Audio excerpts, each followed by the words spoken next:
Good morning, one and all.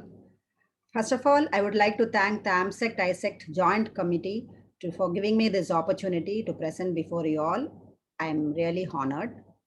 I am Sri Jayanti Krishnaswamy from Sri Ramachandra Institute of Higher Education and Research. Ours is a 1800 bedded tertiary hospital in Chennai, South India. In our center, we do a wide variety of spectrum of cases, right from neonates to adults. Now, today my topic is neonatal ECMO in Indian scenario. I have two parts in my presentation. The first is a case report of extracorporeal membrane oxygenation in meconium aspiration syndrome. And secondly, the current scenario of ECMO in the Indian subcontinent. Where do we stand? Extracorporeal membrane oxygenation is one of the most highly developed artificial organ treatment of the last decade. Extracorporeal membrane oxygenation has been successful as a rescue therapy for infants with respiratory failure with diagnosis such as meconium aspiration syndrome, having a survival rate of 94%. It can be defined as respiratory distress in an infant born through meconium as chained amniotic fluid, which complicates delivery in 8 to 25% of live births, and out of which 5% of neonates develop meconium aspiration syndrome. A 3-day-old infant gets fresh life with mechanical lung. A term female baby weighing 2.8 kgs born to non-consanguineous couple had aspirated meconium stained liquor. The baby struggled to breathe with a perfectly beating heart, but the lungs were failing. Her course on ventilator was not so satisfactory. She developed pneumothorax, required high pressure ventilation, and developed severe respiratory acidosis. And the baby's oxygen index was only going up in spite of high flow ventilation, high flow 100% with 100% FiO2 and nitric oxide ventilation.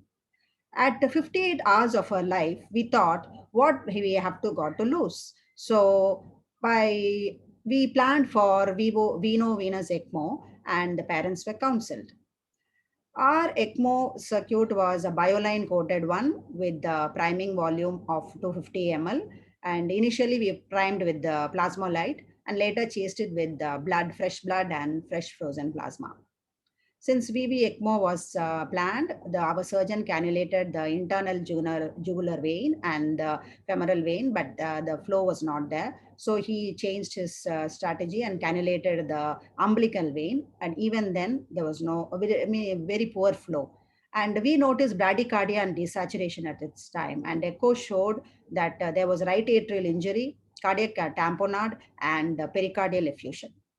Immediately, exploratory sternotomy was done. Patient was heparinized, and once the target ACT was achieved, we went on bypass. We know with the by cannulating the aorta and the right atrium. And after we know arterial ECMO was initiated, we could see a drastic increase in PO2, FiO2, and PCO2 came down substantially. Initially, we went on full flows, the baby's full flows of 300 ml per minute with 100% FiO2.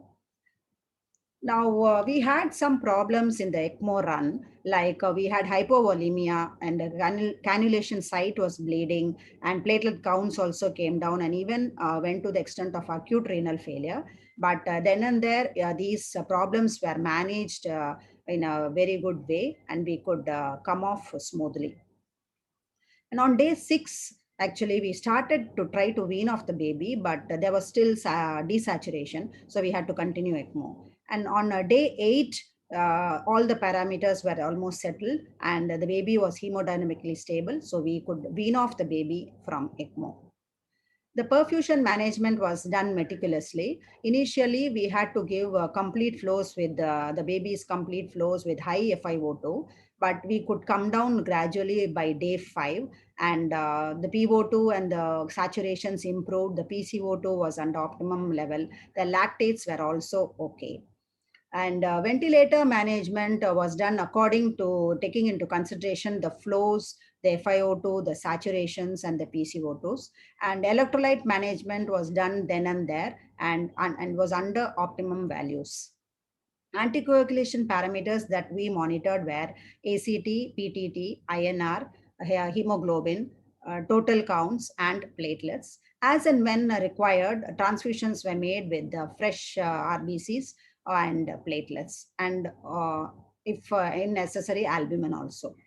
And post ECMO, patient on the 12th day was weaned off from high flow ventilation, and on day 18, she was weaned to continuous positive airway pressure. And the baby was discharged from the hospital on a 30th day of life. Extracorporeal life support organizations have given certain norms and goals for the safe conduct of ECMO in neonates. So first of all, in our country, I would just want to compare our scenario with the standard ELSO guidelines. So in many centers in our country, we still use roller pumps and integrated component systems and computer systems are not available with online monitoring are not available in all centers. And though we know that biocompatible circuits are desired for long time ECMO run, there are centers which still use PVC tubings, which has its leaching dangers. And we do not have the ease to use the regular ECMO cannulae because of its cost and non-availability. As we know, double lumen cannulae are ideal for veno-venous ECMO. We do not have neonatal double lumen cannulae in our country. And most of the laboratory tests highlighted are available in our centers except for a few, like anti-factor 10 assay is not available. And also we know that centrifugal pumps, in spite of its design, they cause hemolysis. So plasma-free hemoglobin is recommended, but it is not in our routine protocol. Anticoagulation parameters are mostly done in our centers, except for antithrombin levels. Very occasionally, in very regular ECMO centers, they might do it.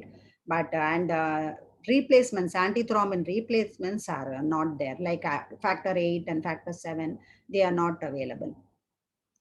As we know that ECMO is associated, veno-venous ECMO is associated with fluid overload and lower output and urine creatinine. These parameters can be tackled by using diuretics. And even if then the urine output doesn't improve, we can use continuous renal replacement therapy. And if that is not available in some centers, we can use ultrafiltration. Neuromonitoring like head ultrasound and electroencephalogram and are available in most of the centers. And near infrared spectroscopy, which is the gold standard today, is available only in very few centers.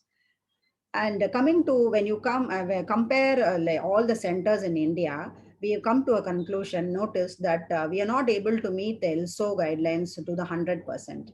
So there are a lot of various reasons for this, like challenges in logistics and transport, the high cost of equipments, the disposables, investigations and transfusion products, the non-availability of disposables and equipments. Sometimes certain centers are not able to use their diagnostics freely because of the extra costs.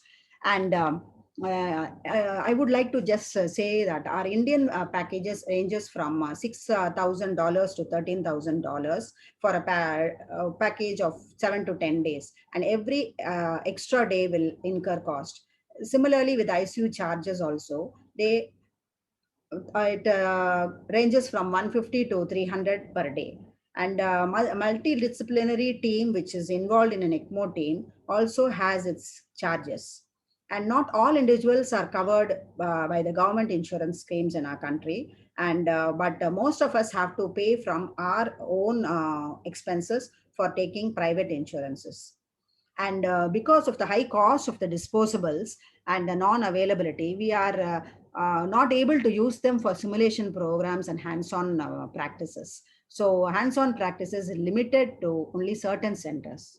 So looking at the overall scenario, though we could not meet the ELSO guidelines 100% to its fullest, we would, with the available facilities and infrastructures, we were able to conduct the first successful neonatal ECMO in our country. And many centers all over the country have successfully accomplished good outcomes in neonatal ECMO. This was our initial experience, which increased our confidence, and it could be an eye-opener for many of us to conduct neonatal ECMO with the available facilities and resources, with meticulous thinking, management, and teamwork. This is our ECMO team, which had done the first successful case. And I thank you all for giving me this opportunity. It is my pleasure.